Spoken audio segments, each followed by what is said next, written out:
A few years ago, I was dating a very dependent girlfriend. What started out as just casual dating turned into her practically living at my house, needing to constantly be in contact with me and always trying to spy on my social media accounts. She was extremely depressed and used my sympathy as a weapon to keep pulling me back whenever one of her crazy actions would push me away. For instance, whenever we fought, she would break down into inconsolable tears, apologizing profusely while subtly placing the blame on her depression or difficult past. Sometimes she would weave tales of previous abandonment, making me feel like just another person deserting her if I even thought of taking space.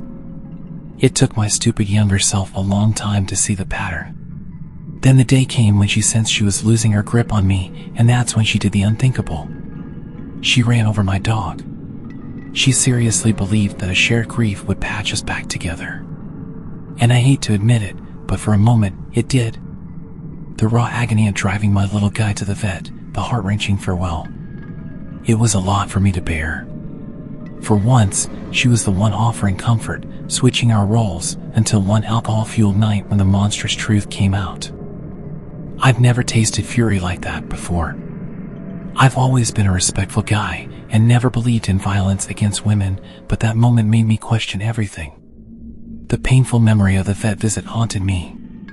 How could someone I once cared for turn into such a nightmare? The moment her confession spilled out, it felt like a gut punch, leaving me reeling in disbelief. Her truth, so casually disclosed, shattered my perceptions. I remember standing there, my mind clouded with shock, feeling a cold numbness creep in. Her tears, which used to tug at my heartstrings, meant nothing to me anymore. The sight of her crying, once a signal for me to comfort her, now sparked a bitter resentment. Each sob, each tear-streaked apology was like a mirror reflecting her deceit. She had weaponized her vulnerability to ensnare me in her twisted game, and I was done. I couldn't muster a shred of sympathy for her. I was hardened to her emotional displays, immune to her manipulative tactics. My heart, once soft and understanding, was now a fortress she couldn't penetrate. I had seen the monster beneath the guise, and there was no turning back.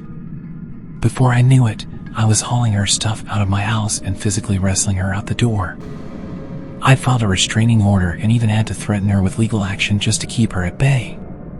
Since then, I haven't heard a word from her, and honestly, I pity anyone who crosses her path. I used to think she loved me, but that whole ordeal got me questioning if she was some twisted sociopath, pulling my strings the entire time. That, my friend, is the bone-chilling tale of the time I was caught up with a real-life psycho.